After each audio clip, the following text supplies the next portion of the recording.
Good day, everyone. Thank you very much for joining us today for this Industry Experts webinar. We are joined by Transmentum here in the UK. They are truly experts in their field, and they really help MSPs maximize profitability and ensure that your business runs the way it needs to be. And obviously, we're going to be covering a specific help desk topic. Is it a cost center or is it a profit center? We have Steve Potts with us, who's an experienced sales executive in the MSP space, really taking us through the presentation and showing us some of the key points we need to focus on when it comes to ensuring our business really focuses on resolution time with our clients.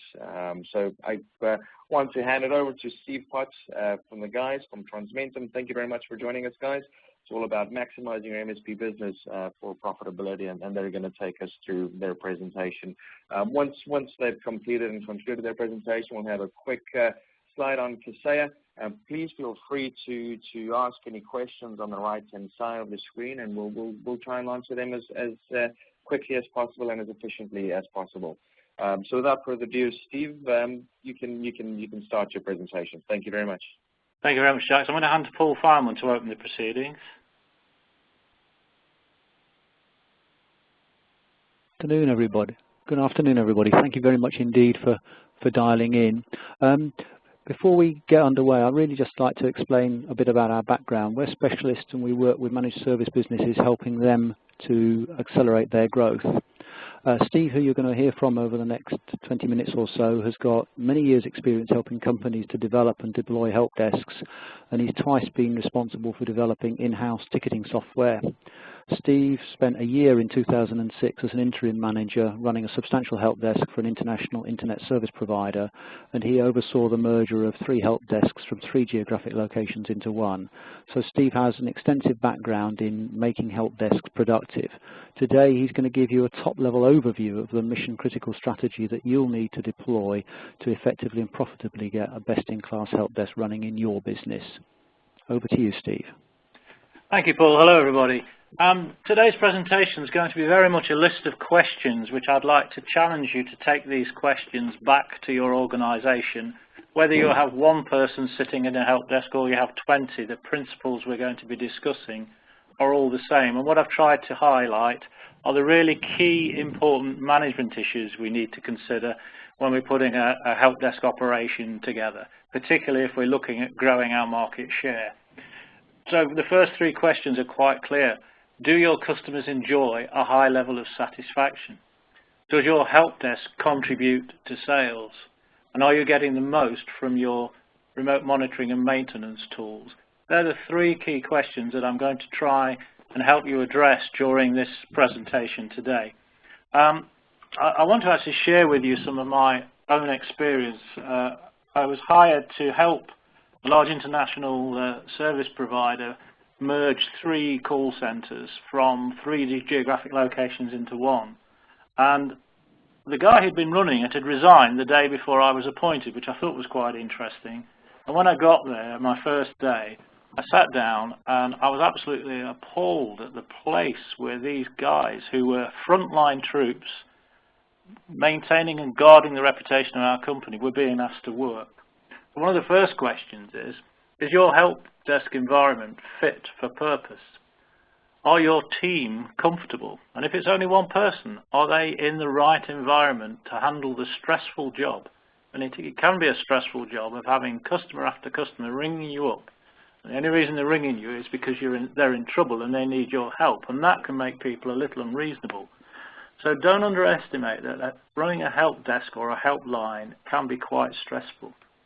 So do your team operate in a customer-friendly environment? And is your help desk a sales tool? Now, that might sound strange if you come from a technical background and your help desk has got technical people in it, but I can assure you that the help desk should be an integral part of any customer sales organisation. Because after the sales process, this is usually the first point of contact your customer has with your organisation. On my first day in this it wasn't, by the way, Opal's help desk, which I'm showing you there. This was another one. But on my first day, I sat down. The first thing that happened is I fell off a broken chair, which all the engineers thought was hilarious. I pulled over another chair which was also broken, and that was very difficult to sit on. And it took me 3 goes before I found a chair that was actually safe and comfortable to sit on. The walls in that particular help desk, and there were about 25 guys working in this particular place, hadn't been painted for 20 years. The carpet was stained and horrible. There were bars at the window, which were permanent bars at the window because it was one of those kind of buildings that didn't have opening security shutters. The first thing I did, week 1, was I got a painter and decorator in over the weekend to paint the walls, and put a new carpet down, replaced the 3 broken chairs, and we covered the bars at the window up with blinds so you couldn't see them, so it didn't feel like a prison. The most important thing we did was to move the desks around, and I got all the Microsoft guys sitting on one group of desks and all the Linux guys sitting on another group of desks so they could communicate and compare notes together. We put a flat screen TV on the wall showing tickets resolved and inbound calls. I think the budget for all of that was probably less than £1,000. However, the return on investment was enormous because within 2 weeks we could see clearly a 30% improvement in efficiency of that particular team. But more important, the morale of that team went through the roof. They were up for anything after that because somebody had shown a little bit of care and attention to their workspace. So make it a showpiece for the sales team to use, because 2 days after we'd opened this new help centre, the sales director had a big client visiting the site, and he brought that client down in to show his new slick operations centre. And needless to say, he closed the deal. Don't underestimate the power of getting your team motivated, comfortable, and in the right environment. It's one of the smallest investments with the biggest return that you could ever make in a help desk situation. I want to also talk a little about help desk people. They're very special people. I love them to bits. I love help desk people. I think they need a wide range of skills, and they operate under a lot of pressure from internal and external sources. So one of the challenges when you go back to the office after this call, or when you go back into the help desk in the other room, do you have the right people sitting on your help desk? Do you use your resources to the full? Do you have a clear escalation policy? Because the help desk team, they really are the guardians of your company's reputation. And from the customer's perspective, they've got to have mission critical skills, because the mere fact that you've got a customer on the end that needs some help, they need help getting their candlestick factory back up and running, or their architect's practice running, or whatever sector they're in, they're looking at the help desk to help them get back to their day jobs because they've got a problem. So the first level of help desk, the guys on the end of the phone, the guys who are customer facing, they need to be knowledgeable. They need to be customer friendly. And I can assure you, Paul and I have got clients who have got people on the help desk, and when we arrived, they put people on the help desk because they didn't know where else to put them. They put people on the help desk because they didn't trust them in the field. They put people on the help desk because they weren't customer facing. They put them on the help desk for every reason but the right one. The most customer facing and the most broadly knowledgeable people and the most motivated people are the people you need on the help desk. And another challenge that help desk people face many, many times is when it comes to deploying field staff. So if the problem can't be resolved over the phone or over email, we've got to send an engineer out. Now, first of all, it's really important that that expensive engineer who's got a couple of hours dead time in the car and a load of car stock is only sent to the right client to solve the right solution. And in any engineering technical team, you have a mix of skills, knowledge, and experience. And it's absolutely essential that the help desk guys and girls know how to deploy the right person. There must be, up on the wall where everybody can see it, a skills matrix. So it's instantly recognizable that we're sending the right technical person to the right customer with the right skills and the right equipment in his car. And again, I can't stress it enough how important this is. When I took over the help desk I was referring to earlier, it was a lottery of whether we got the right engineer to the right customer with the right skills, because nobody knew who got the skills. The other benefit of a skills matrix is absolutely motivating to the field engineers, because engineers pride themselves in their qualifications, and once it was published in the office and everybody could see who got what skills, people became competitive to get better educated in the areas that they weren't familiar. It also identified the senior engineers who could remember how XP worked and all of those kind of things. So if you've got old technology out there in your customer base, you're going to have a specialist, and you need to know who that specialist is. If the field engineers and the level 1 help desk engineers can't resolve the issue, it's really important that there is a senior engineer or a specialist who is nominated as a backup and a troubleshooter, and there needs to be really clear rules about how things are escalated to that senior engineer or specialist, and there also needs to be a timeline. Engineers will try very, very hard to resolve an issue, but they need to be given a finite amount of time, or else it'll go on and on and on. And a lot of that, of course, will depend on your SLAs, but that needs to be clearly communicated and decided amongst the team. If the senior engineer or the specialist can't resolve the issue, then it needs to go to a technical manager who will own any further escalation. I'll give you an example here. In the help desk I was running, we used to escalate to BT because we were reselling BT's broadband. And what I discovered after sitting and listening to calls for a few days, there were 3 or 4 of the help desk guys who found it was easier to escalate an issue for BT when really they should have resolved it in their own domain. So putting a manager in between your help desk team and your suppliers for escalation purposes has twofold. It makes sure you can get the solution that you need effectively, but it also means that you can keep an eye on the engineers who need a bit more training or don't totally understand that particular product or service. So escalation to suppliers should be owned by a technical manager. Having said all of that, all the way through that escalation process, the frontline level 1 help desk operations team should own the resolution, the ticket, and the communication back with the customer. They shouldn't just pass it off to the field or pass it off to the senior person. They should retain ownership of that ticket and see it all the way through till the issue is clearly resolved.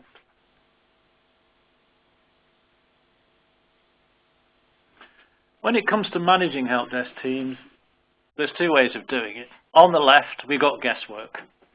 And on the right, we've got an example of knowledge. Key performance indicators in a help desk situation are absolutely mission critical. An example of it, that's just gone wrong on me, just give me a moment.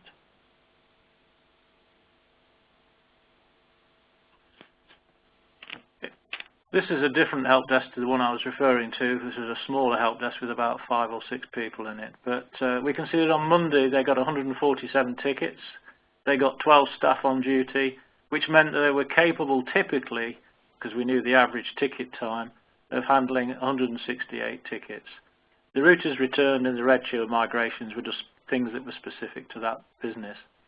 However, it was really important to understand how many tickets, the average call time, how long the guys were online, so we could actually bring extra engineers in if people were on holiday or if they were off sick. We knew that we needed at least a dozen people in there to maintain a good level of service, because we put it up there on the board every single day and monitored it. The same goes with incoming calls, outgoing calls, unanswered calls, average response time.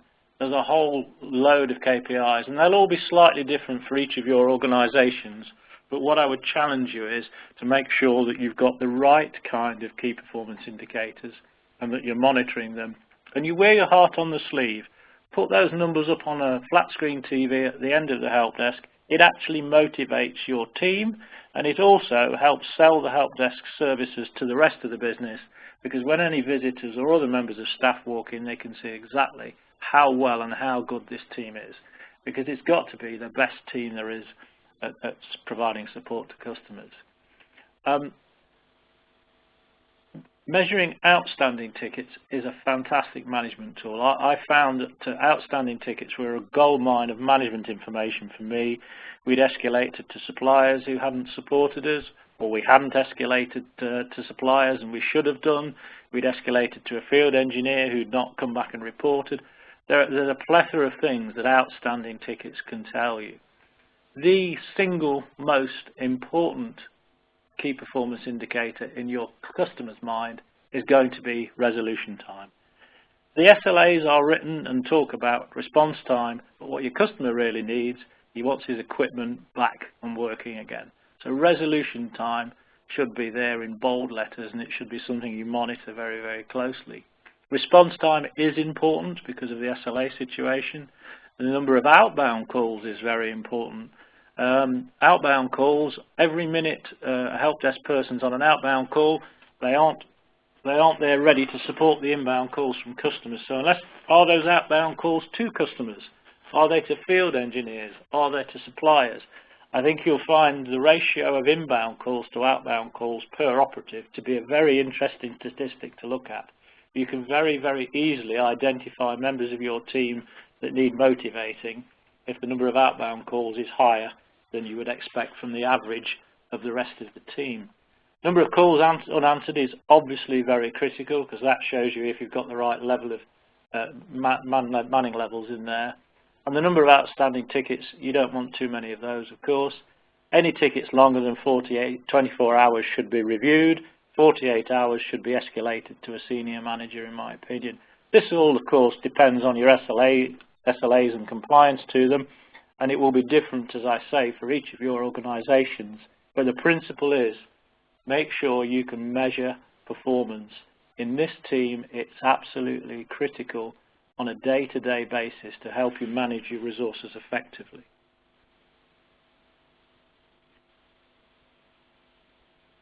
I'd like to talk a little bit more about resolution time.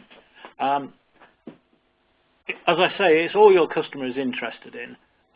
Repeat calls can cripple your help desk. Repeat calls are caused by incorrect or partial diagnosis and slow resolution of the customer's issue. Again, the large call centre I was talking about earlier, on my first day in there were 397 inbound calls a day.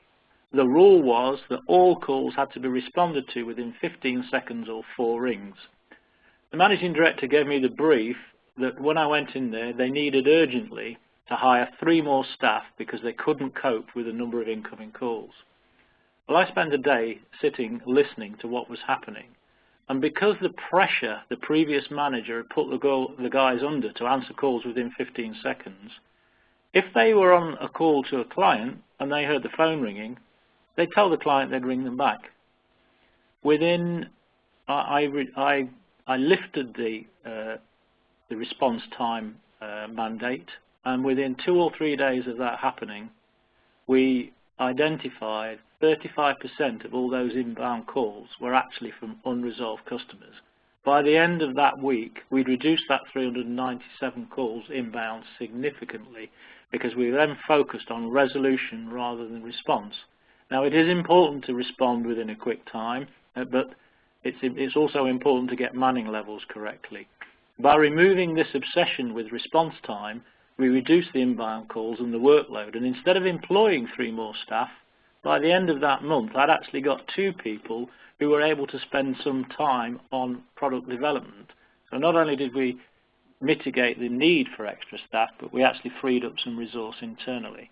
So just have a look at response time and resolution time. It's really, really important. And the fix it, don't fob it off thing, again, because these guys were under such pressure to answer the calls. I heard one of them asking a customer to go and do something, which I'm thinking, we shouldn't be asking the client to do that. And it was the engineer, just the technician, just trying to get rid of that client so he could go and answer some more calls quickly. Don't forget the escalation process is absolutely critical, and the skills matrix is also critical.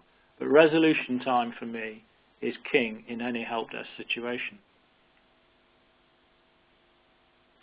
Closing tickets must be owned by the customer. The customer is the only person who knows he's satisfied that his issue's been resolved properly. And it's quite interesting in this day and age with automatic ticket generation and all sorts of magic things that we can do. People often forget that we ought to say to the customer, can we close this ticket please? So I set a rule on day 1 that tickets will only be closed when the client agreed that they could be closed. clear communication is absolutely mission critical. We have to remind them of what we've done and remind them of how they can obtain help when they've got future issues to deal with. It's also important, and with modern ticketing systems, often emails are generated. When a ticket's closed, I would hope you've got systems that automatically generate an email to the customer to tell them the ticket's being closed. But who's written that email? What's the content of that email? I would strongly recommend that your marketing and salespeople take a look at how that email is couched. I love technical people to bits, but sometimes they aren't the most articulate, and sometimes the language they can use in those emails isn't really all that productive. So it's important that your marketing or sales team have some input into that critical customer communication. Now I'd like to raise a little bit of a debate. There's lots of language out there that can be very confusing.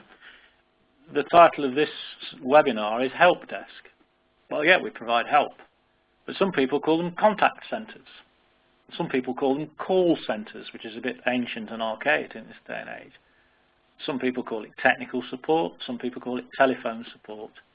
But in the days of web reporting, email reporting, knowledge base help, out of hours support, it's important that we start to really think about what is actually happening in our help desk, what are we doing. And another experience I had that was quite alarming was that the guys would turn up in the morning at 8:30 and about 8:45 the phones would start to ring and they'd start work and completely ignore all the emails we'd had in from clients overnight or over the weekend. And in this days of smartphones where everybody's got access to emails, who do you give priority to? It's all right measuring response time to telephone requests, but what about response time to emails? So that's something else I would encourage you all to talk about. Now, if you call it a call centre or telephone support, it actually encourages people to think only about the telephone. Contact centre suggests that you have contact from clients from all sorts of different quarters, so that might be a better name for it. I personally like help desk because we're there to help people, but that's up to you. It'll be different for each of you. But there's a lot we can do to help the customer to help themselves. Now there's a fine line here, but in the case of some simple broadband routers, for example, on occasion, I've got one here at home from Virgin Media. On occasion, I have to cycle the mains to get it working again. And in the help desk that I was managing for a couple of years, we certainly had a lot of calls where clients could actually take some kind of basic diagnostic action, or in some cases corrective action, with a bit of guidance themselves. I'd like to talk about something that can actually reduce the number of calls and improve support to your client. Build a knowledge base. Identify regular issues and record them. Identify self-help. There are things that clients can do to get themselves up and running again. Identify self-diagnostic questions and then publish solutions that don't require technical skills. We don't want unskilled people poking around in areas that shouldn't and making it worse. But if you can help a client to help themselves, they'll love you forever. And it's the thing that we often miss because we're all too busy. But I would bet that any one of you that's running a help desk now get the same call for the same issue over and over again. And how often have you thought about, is there a way that we can communicate this to people? And particularly if your help desk is 9 till 5, we can provide 24/7 support to people. So point your customers to your 24/7 support site. Have you got one? Have you got a section of your website or even a separate portal that only people who've got maintenance contracts with you or SLAs with you are allowed to look at? Are you building a knowledge base that reduce unnecessary out-of-hours calls?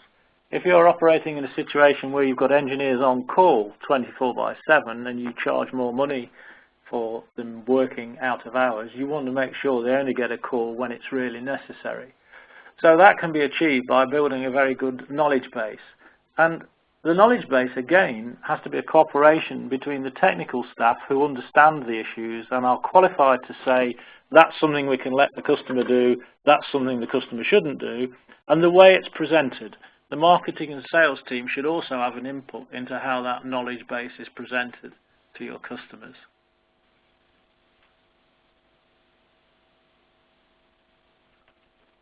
Just talking about customer communication in more detail, it's absolutely critical from this part of your organization. It has to be clear, it has to be regular, it has to be meaningful, and everybody should be a sales body. Keep the customers informed. It's really important. It gives them peace of mind. I'll give you an example of this. I took my wife's car in to have some accidental damage repaired to a company called Fix Auto, who are an international franchise for body shop repairs. And by the time I dropped the car off and got my keys, I was halfway home and I got an email to say that the first stage of the repair was scheduled that afternoon. The following day, I got an email, I think I got a text message actually as well, to tell me that the car had been stripped down and that the dent had been fixed and it had been rubbed down and the primer had been applied and it was booked in for the spray shop the following day. The following day I got a text to tell me that the spray shop had done their job and it had gone for curing, or whatever they call it, they give it heat treatment, and that it would be ready for me to pick up as promised on Friday morning. That was a great confidence booster for me, but it also helped me plan my time and be confident that I was going to collect the car back on Friday morning when I expected to. That's critical customer clear communication. And that's the kind of thing we need to do when people have got a problem and they're waiting for a repair and they're waiting for resolution. We need to be communicating with them very, very carefully. It gives comfort and customers a lot of confidence. But it does something else for those of us that manage customers and help desk staff. It gives us an audit trail when something goes wrong. If you've got a good communication program with your clients and you've got an audit trail, when something goes wrong, you can find out exactly where things are. And for remote monitoring and maintenance, for RMM-specific applications, think about this. We're no longer the knight in shining armor that comes and rescues them when their server's crashed. We're beavering away quietly in the background, preventing the server from crashing. So it's quite easy for the client to forget who we are and what we deliver. So we need to have a communications package back with those customers, just reminding them of what we've done. Providing we do it in the right way, like the Fix Auto did with me, and we don't become a nuisance and bombard them with loads of reports, we just need to remind them from time to time, oh, by the way, we fixed 42 issues on your server over the last 2 weeks, just to remind them that we're there and that we're working on their behalf. Very important for RMM. But there's other parts of communication that we should consider. Handover from the service delivery team. Okay, the team have been in, they've put a new server in, they've built a new server room, they've recabled half the building and put a load of new desktops and laptops in. There should be a point, and for those of you who are Prince 2 qualified, there's something called the stage gate process, which is something I talk about a lot. Stage gate means you don't hand over from one team to another unless you've got sign-off that everything's been done properly. When the service delivery team have got sign-off from the customer that the customer is satisfied, they need to hand that client over formally to the help desk. And that's essential. How many times have you rung up a new supplier and they've never heard of you because you've not been entered into their systems effectively yet? That can be very, very off-putting and annoying. So the service delivery team need to make it very, very clear to the help desk team, these guys are now live, they're now your responsibility. The next element of that is a welcome pack. At that point of sign-off, the service delivery team should hand over some kind of welcome pack. Now, if you're a small company, it might be a welcome sheet of paper. If you're a large company, it might be a ring binder. It doesn't really matter, but there has to be a communication that says, we've now completed the installation. If you require any further assistance from our sales team, here's the number. If you require technical support from our help desk, here's the number. If you've got any financial inquiries, here's the number. And by the way, 24/7, you can go online and look at our technical support knowledge base. So support the section of your website. That's really clear. We've also talked about closed ticket communication and regular RMM communication. You can see on this slide there are about 5 pieces of work there that really should engage your technical team and your sales and marketing teams working together.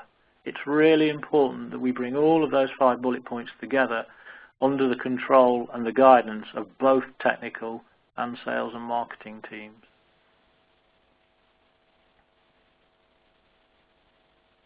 Talking of sales, what about looking for sales? Are your help desk team incentivized to look for sales? Do they know what to look for? Do the help desk manager and the sales manager have a regular dialogue? Well, there's 2 reasons why that last bullet point is absolutely critical, because these 2 teams depend on each other. What the sales team need from the help desk team are referrals, case studies, customers that are happy, things that have gone well. It's not just about identifying sales opportunities, although that is important.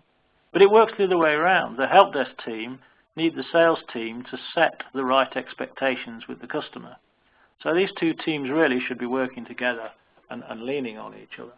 But a lot of business owners get concerned when I have this conversation about incentivizing technical people. You know, a meal for 2, some free cinema tickets. If you introduce us to a client that spends £10,000 with us, what's a couple of cinema tickets? Motivating and incentivizing people doesn't mean paying them commission. There are all sorts of methodologies that you can use to incentivize your people to look for opportunities, because believe me, your help desk people every day get information that if the salespeople knew, they could go and sell more stuff for you. Don't miss this point at all. It's really, really important. If you want to grow your business, then you really need to look at every opportunity. And don't forget, those of you on this call who aren't involved in sales, it's a lot easier to sell something to somebody who's bought from you before and enjoyed good service than it is to cold call and knock on a door and try and persuade somebody to buy something. But your team can help grow the sales of the business significantly if there's that key communication between the sales team and the technical team. One of my pet hates, and the guys on the call who know me will know this drives me absolutely nuts, automated voice systems. Do they serve the customer or do they serve the help desk team? I shouldn't name names, and I'm probably not going to, but if any of you who have ever called a large mobile phone supplier who've been in the news recently, you'll know what I mean about automated voice systems. Sometimes they're designed to protect the people on the receiving end of ever talking to customers. Your automated voice system should be there to do that. It should be there not to do it. It should be there to help the customer, not help the technical teams. It should help the customer target the right specialist. And my byword for this is no queue is a good queue. I don't want to listen to music. I don't want to have 7 menu selections. I want to get through and talk to somebody because my computer doesn't work and I've got a big report to get out this afternoon, and I'm going to lose my job if I don't get it out on time because it's mission critical. I haven't got time to dial a number and listen to a new tune. So I hate automated voice systems with a passion. I will admit that if they're used properly and sensibly, they can be an asset to the customer. But who owns the deployment of them? In your organization, who's programmed the automated voice system? I bet you it's not been the sales and marketing people, because if they get into it, they should make it customer friendly. So just go back and perhaps do a mystery customer and call into your help desk tomorrow and see what impression you get about any automated voice systems that are being deployed. I'm going to bring it to an end now. I've got about 5 minutes more. I'd just like to talk about RMM deployment. This is an area we specialize in. We help businesses transition from the old break-fix market to the new recurring revenue market. A lot of our work is involved in sales and marketing, but we also do a lot of help in operations and help desk. And I've got a large number of clients who've deployed R&M and then been very disappointed at why it's taken their technical team so long to deploy it, and why it doesn't seem to be as wonderful as Kaseya said it was going to be initially. what happens is the business owner goes out, he talks to the vendor, he can identify all the business advantages of this wonderful RMM system, and then it doesn't appear to come to light quickly enough for them. And there are several reasons for that, and I've got some hard evidence to support these bullet points. Go back, if you're deploying RMM, and ask yourself this question. What is the team's attitude to this? Do they understand what it means? Do they fear change? Do they fear the unknown? Is there any hidden resistance to change? I've got a client who's got a technical manager who's worked for him for 15 years who thought that deploying RMM was going to mean he'd have to lay some of his staff off. So he delayed and delayed and delayed deploying it properly. It didn't, in the end, mean he had to lose any staff. What had actually happened, it freed staff off to do product development and be more productive. So it's not about losing your job, it's about working differently, and that means change. And that often strikes fear into the hearts of the very people who've got to deploy RMM. So the key to this is to communicate, educate, and motivate your team. Involve them in the choice and the selection of the RMM program so that they can understand what it's about. Communicate and educate them what it's going to mean and how they're going to benefit from it, because they will benefit from it. Because we all know if we don't move to RMM, we're not going to be competitive. There's so many compelling reasons why we should all be in this area. But your engineers and your technical people may not understand the importance and what's happening in the market and how the market is changing. And there's a lot more disruptive technology out there as well, like tablets and all sorts of other things. So there's a lot of an uncertainty in the technical environment, and we all know technical people like security. So just make sure you communicate with them, educate them, and motivate them. And I think this is the most important point, and this is something that Paul Fireman said to me the other day that I thought was quite fundamental. RMM deployment is not a technical project. It's about your customers. It's about the business processes that deliver service to those customers. It's about the way you manage your team. It's about reducing the running costs of your business. It's about delivering additional value to your customers. And it's about proactive support. And anything that's proactive has got to be good. Because if we sit there and wait for something to happen, it's going to break, it's going to fail. So in any walk of life, proactive activity. We deal a lot with rapidly growing companies, and they all have one thing in common. They're proactive. They don't sit back and wait for stuff to happen. Nominate a champion, ensure that the head of sales and the head of technical work together and sign off the project plan jointly. Get your marketing people involved in deploying the RMM project. And finally, one of the ways of maximizing the use of RMM, quite a simple one, deploy shifts. What do I mean by that? Well, your technical team are going to come in first thing in the morning and they're going to have lots of reports and flags from the RMM system, and the phones are going to start ringing. That doesn't work. I had a client a couple of months ago. He's got a 3-man help desk team. He's now got one help desk guy coming in 7 till 3 in the afternoon. He's got another guy working 9 to 5. He's got another guy working 11 o'clock till 7 o'clock at night. So he's now giving 12 hours, 7 till 7 service to his customers. He's sharing that workload out, and that quiet 2 hours between 7 and 9 o'clock is giving him the opportunity to make sure all those flags and issues and alerts have been dealt with. So that's a very simple thing you can do if you've got more than one staff. It's a bit difficult because there's only one person. Streamline password controls. Got another client who's got an horrendous problem that his best top engineer is the only one that knows certain passwords to a particular site that's got some very old DOS Novell technology of all things. But what we can do is we can actually use RMM to streamline password control and make it easier for the help desk guys to support clients. And we can use scripts for repetitive tasks. I'm going to leave Jax to talk about these things because he's far more understanding and expertise in them than I have. But there's an enormous amount of opportunity there to release key staff for other value-added tasks within your business. I'm going to hand back to Paul Fireman now if there are any questions, and we'll try and answer them for you. Right. Actually, while we're just checking what's come in terms of questions from the audience, I've got a question for you, Steve. Yeah. What process do you recommend MSPs adopt for selecting staff for their help desk? Yeah, that's a very good one.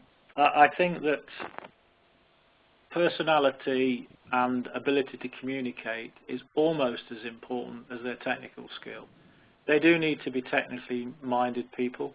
They do need to be proficient and good at what they do, but I do think it's essential that it's a character thing. Now, I always advocate a three-stage selection process. Your staff are the thing that your business is built on. It's absolutely critical. I look at an application form that asks some pretty tricky questions. So before I even offer an interview, I've got an application form that asks questions like, what do you like about your current employee? What are you looking for from your next employee? What do you think the job you're applying for will entail? And what that does, it's quite those three questions are quite difficult to answer. If they aren't motivated, they can't be bothered to answer the questions, the application form is thin. If they really want the job, they put a lot of effort into answering that, and then I give them an interview. The first interview is about their skills and their knowledge and what they've done before, and I usually like to narrow it down to 2 people, and then I bring the 2 back and I do something called a competency interview. And the absolute key here is each of us as a business has a set of values. There are things we do and there are things we don't do. The business owner usually has a moral compass. And I set a scenario and ask the people, what would you do if this happened? And if they don't answer it in the way that our business would answer it, in the culture and the way that I would answer it, then I don't employ them. So it's about making sure they've got the right skills and then making sure they share the same values as the business executes out in the marketplace. Because